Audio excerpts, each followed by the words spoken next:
তালবাহানা আমরা লক্ষ্য করছি। সে কারণে এই আন্দোলনের যে প্রধান পৃষ্ঠপোষক অধ্যক্ষ আসাদুল হাবিব দুলু মহোদয়, যিনি এই অঞ্চলের মানুষের হৃদয়ের স্পিরিটকে ধারণ করে আন্দোলন সংগ্রাম করেন। এই তিস্তাপাড়ার মানুষ আপনাকে দেখেছেন, কিছুদিন আগে বন্যা হয়েছে, বন্যায় কিন্তু আবার এই তিস্তাপাড়ার মানুষ বন্যার পানিতে তলিয়ে গিয়েছিল।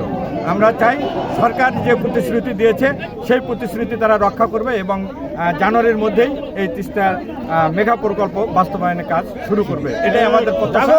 কারণে তাদের ক্ষেত খামার এবং তারা কৃষি জমি নদী গর্ভে হারিয়ে যায় এবং এই অঞ্চলের মানুষ নানাভাবে ক্ষতিগ্রস্ত হয়, যার কারণে এই অঞ্চলের মানুষের দুঃখ দুর্দশার কথা চিন্তা করে এই অঞ্চলের মাটি ও মানুষের নেতা, আমাদের প্রিয় নেতা অধ্যক্ষ আসাদুল হাবিব দুলু মহোদয় চিন্তা করে এই অঞ্চলের মানুষের ভাগ্য উন্নয়নের জন্য এই অঞ্চলে একটি প্রকল্প বাস্তবায়ন করতে চাচ্ছেন, যেন এই অঞ্চলে এই নদী এলাকার মানুষ তাদের ভাগ্যের উন্নয়ন করতে পারে এবং এই অঞ্চলে যেন শিল্প কারখানা সহ নানা ধরনের প্রতিষ্ঠান তৈরি হয় এবং এই অঞ্চলের মানুষের ভাগ্যের উন্নয়ন হয়, সেই লক্ষ্যেই এই অঞ্চল আজকের এই মশাল প্রজ্বলন।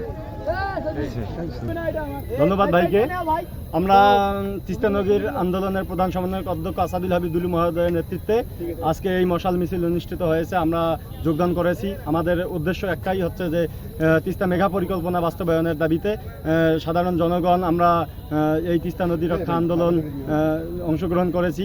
উদ্দেশ্য হচ্ছে যে আমরা এই তিস্তা নদী রক্ষা আন্দোলনের যে কার্যক্রমগুলো আছে এগুলো ফেব্রুয়ারিতে নির্বাচনের আগেই এই অবর্তনীকালীন সরকারের প্রধান ডক্টর ইউনূসের মাধ্যমেই আমরা এই বাস্তবায়নটি অতি তাড়াতাড়ি বাস্তবায়ন করতে যাচ্ছি। এই কারণে আমরা আজকের এই অনুষ্ঠিত করেছি।